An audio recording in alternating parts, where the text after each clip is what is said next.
The best product leaders aren't just product managers. They are part psychologists, part economists, part strategists. They see the world through a lens of first principles. But how do you move from theory to practice? How do you stop being a victim of chaos and start being the architect of your own outcomes? This is the Sovereign PM, the podcast that deconstructs the ideas of product strategist Schwarzkopf to give you a more powerful way to think and lead. It's time to own your outcomes. Let's begin. On today's deep dive, we're looking at something, well, a bit counterintuitive, isn't it? Definitely. This idea that the very things that got you here as a product leader, your expertise, your drive to just fix things, might actually be your biggest flaw. We're calling it the advice monster. Right, that voice inside, that almost automatic reflex to jump in with the answer. I think it's our value, but maybe it's undermining things. It's a really critical blind spot for experienced leaders. The stakes are just incredibly high. And look, this isn't about, simple tips. No quick fixes here. Exactly. We're talking about dismantling a core behavior, one that quietly chips away at your team's autonomy, clouds strategic thinking. And ultimately just limits what your whole organization can do. We need to get down to the first principles of leadership here, beyond just, pushing out solutions. So that's our mission for this deep dive. Unpack how this advice monster sneaks in, what it looks like. It's different disguises. Yeah, it's different faces. And then give you a real strategy, some powerful questions you can actually use. These aren't just like conversation prompts. They're tools. Tools to shift from being the answer giver, the bottleneck, to being someone who really ignites your team's own abilities. It's about rewiring an instinct, really. So let's jump right in. Picture this. It's super common, right? You're in a one-on-one, maybe with a designer, Okay. and they're stuck, tangled up in some complex user flow. You can see they're wrestling with it. Yep, been there. And before they even finish explaining the real problem, your brain's already firing off solutions. Have you tried a stepper? What about a modal? We should check out how Stripe does this. That impulse, that twitch. That's the monster. It tells you, quick, give the answer. That's your job. It whispers that if you're not solving it instantly, you're not adding value. Maybe you're even, failing. And it feels like helping, doesn't it? We genuinely want to support our team. Of course. But here's the trap. That impulse creates, three huge systemic problems that echo way beyond that one conversation. Okay, let's break those down. First, and this was huge, we often end up solving the wrong problem. The wrong problem. How so? Well, think about it. The first thing someone mentions, it's almost never the actual root cause. It's the symptom. Right. Like the headache example you mentioned before we started. You give aspirin, but the real issue is dehydration. Exactly.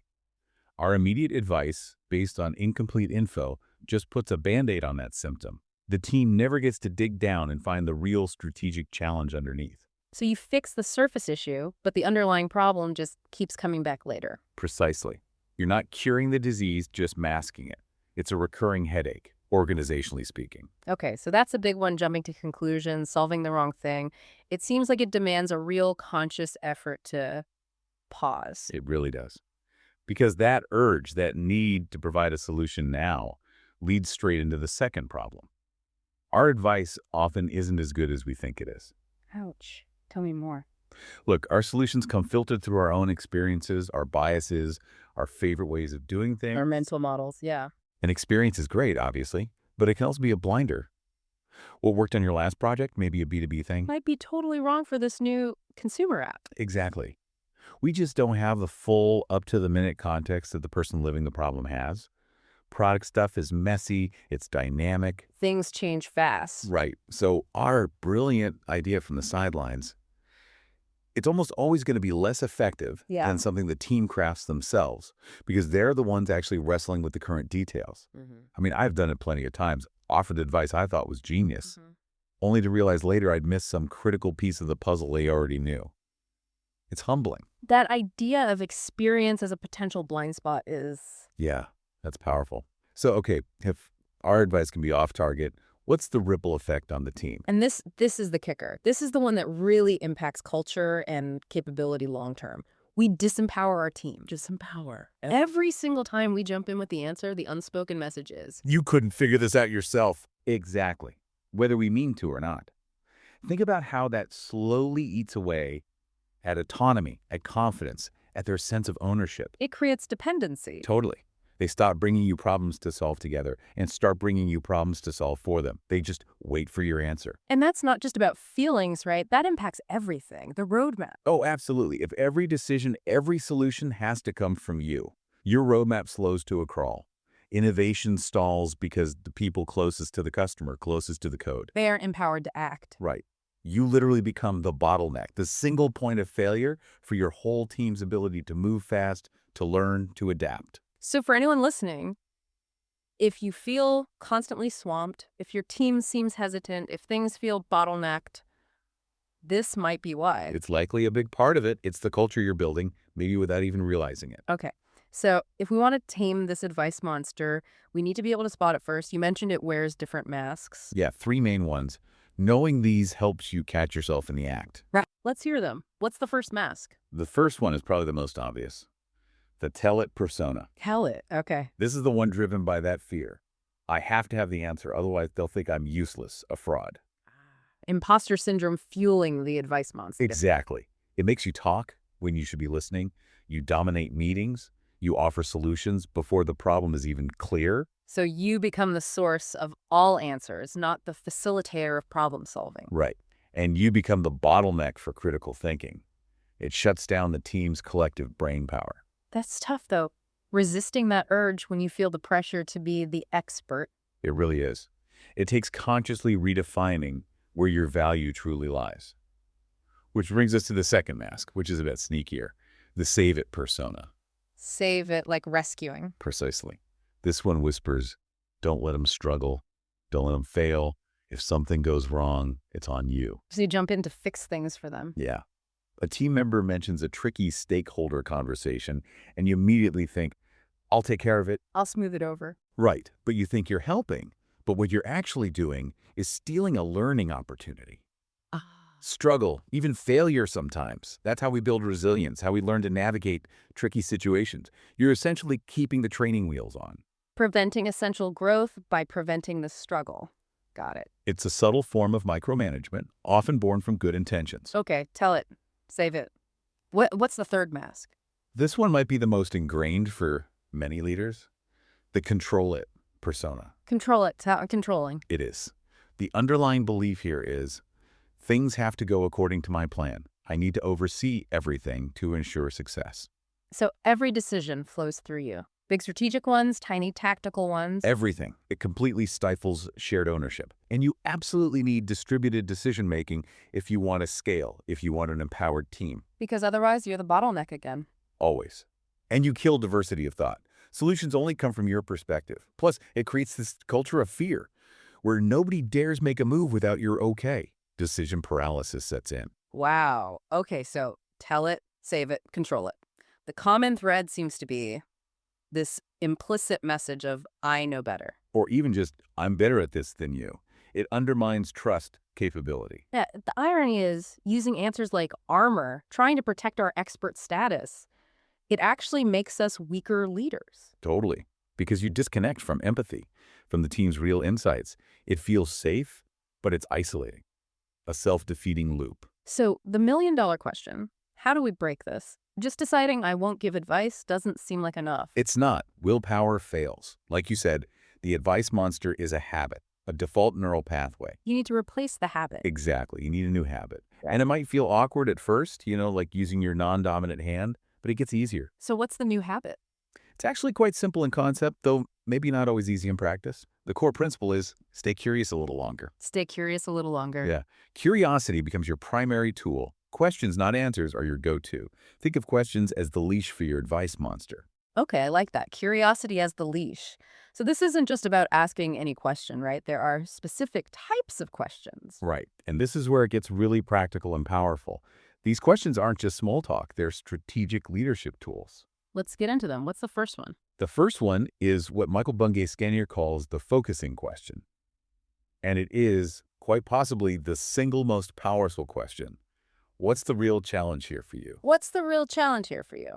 Okay, so back to that engineer example. They say, we'll miss the deadline. Yep. And your advice monster screams, cut scope, add people, work weekends. tactical fixes. But instead, you pause. You pause, take a breath, make eye contact, and ask genuinely, that sounds tough. What's the real challenge here for you? And they might just repeat the deadline thing at first. They might vote the deadline, but you stay curious. Okay, and what else is a challenge? The persistence. Yeah, maybe then they say, well, the docs from the other team aren't clear.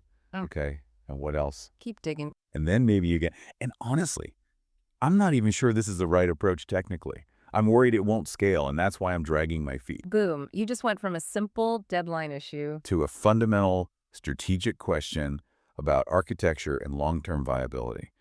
You help them find the right problem to solve, not just the surface one. That's massive. It shifts your role entirely from symptom fixer to root cause diagnostician. Exactly. It elevates the conversation and empowers them to think more deeply. Okay, that's huge. What's the second question?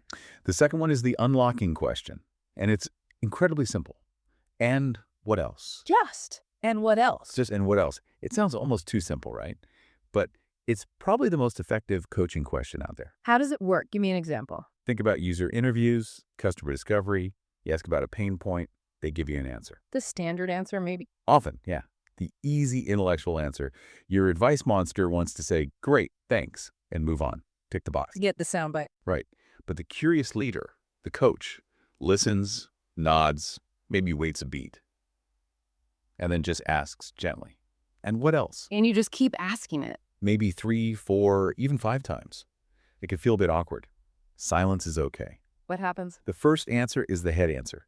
The second might go a bit deeper, but the third or fourth, that often comes from the gut. That's where the real vulnerability, the core motivation, the deep frustration lies. The stuff they didn't even know they were going to say. Precisely. It forces you to listen more than talk. It gives them space. You peel back the layers to get to the core insight, the first principles of their need. That's where breakthrough ideas live. Wow, just letting silence in that simple phrase do the work. Okay, powerful. And the third question? The third is the empowerment question. What do you want? What do you want? That sounds very direct. It is. And sometimes it's the hardest one to ask, but often the most impactful. Imagine that team member complaining again, broken process, difficult stakeholder. You've listened, maybe used, and what else? You understand the problem. And the advice monster is yelling, save it, I'll fix it. Right. I'll talk to the stakeholder, I'll rewrite the process. You're ready to swoop in. But instead, you look them in the eye and ask clearly, what do you want? How do people usually react to that?